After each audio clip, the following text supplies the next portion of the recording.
अस्सलामुअलैकुम दोस्तों, उम्मीद है सब लोग खैरियत से होंगे। बात करेंगे ओमान की चंद अहम खबरों के बारे में। आज 17 दिसंबर 2020 जुमेरात का दिन है। सबसे पहली खबर जो है वो है प्लास्टिक बैग के हवाले से। एक रिमाइंडिंग न्यूज़ है।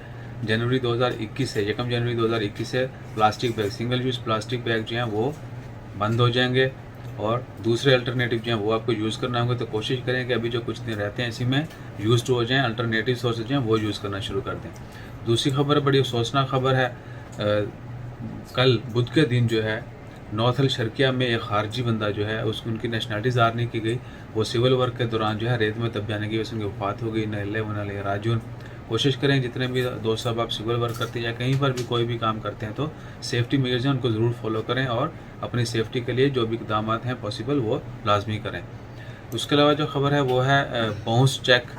2019 में एक रिपोर्ट के मुताबिक 4.71 मिलियन 4.7 मिलियन जो है वो चेक बैंकों में जमा किए गए विड्रा के लिए, कैश के लिए, यानी किसी भी पर्पज़ के लिए जमा करवाए गए, जिनमें से तकरीबन 5 लाख के करीब चेक जो हैं बाउंस हुए। कोशिश करें कि चेक जो है आप अगर किसी के साथ चेक के ज़रिए लेन देन कर रहे हैं तो चेक आपका जो है बाउंस ना हो। इवन के अकाउंट में स्पेसिफिक अमाउंट जो जितनी अमाउंट का आपने चेक दिया जिस डेट का उस वक्त उतनी अमाउंट जो है वो होनी चाहिए। नहीं होगी तो आपको एक तो उसके पेमेंट ना होने की वजह से जुर्माना भी होगा, फ़ाइन देना पड़ेगा और हो सकता है आपको धर लिया जाए कि जी चेक बाउंस हो गया, बोगस चेक दिया, बला बला। तो कोशिश करें कि चेक के ज़रिए लेन देन करते हुए इन तमाम चीज़ों का ख्याल रखें, क्योंकि चेक अगर बाउंस होता है तो वो ओमान में क्राइम तस्वर किया जाता है। उसके अलावा जो खबर है वो है वीज़ों के हवाले से। ओमान ने जो फ्री वीज़ा अलाउ किया 103 ममालिक के लोगों को। अगर वो 103 ममालिक के लोग गल्फ़ में किसी भी मुल्क में रहते हैं और वो एलिजिबल हैं, उनका जो वीज़ा करंट वीज़ा स्टेटस है गल्फ़ के किसी मुल्क में रहते हुए, तो अगर वो टूरिस्ट वीज़ा के लिए एलिजिबल हैं तो उनके लिए भी ओमान का वीज़ा नहीं चाहिए होगा।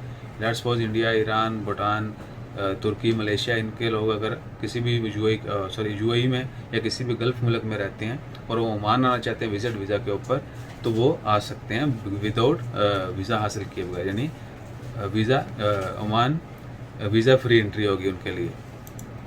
उसके बाद है ओमान का विजन 2040। उसमें जो है मोस्टली तमाम गवर्नमेंट का जो मेन मकसद होता है उनकी इकॉनमी होता है उसको स्टेबल रखना। उसके अलावा एजुकेशन, तालीम और सेहत, इसके अलावा सोशल जो है लाइफ उसके मतलब। तो ओमान का जो 2040 विजन है उसमें बहुत बड़े बड़े प्लान हैं, स्पेशली एजुकेशन के हवाले से हैं, ओमान में डेवलपमेंट के हवाले से हैं, सेहत के हवाले से हैं। So we wish them good luck, इंशाल्लाह खैर। इसके अलावा दुआ करें तमाम ममालिक जो हैं वो हमेशा उनको कोई विजन ना बनाना पड़े। उनके जो विजन है ऑलरेडी, जिस तरह हमारा विजन कैद मोहम्मद अली जिन्ना ने वाज़ा कर दिया था, हम उनके मुताबिक चलेंगे और कोशिश करें बीइंग अ मुस्लिम इत्तेहाद हो और यूनिटी जो है वो बहुत ज़रूरी है। अपना ख्याल रखिएगा, दुआ में याद रखिएगा। जज़ाकल्लाह, अल्लाह हाफ़िज़।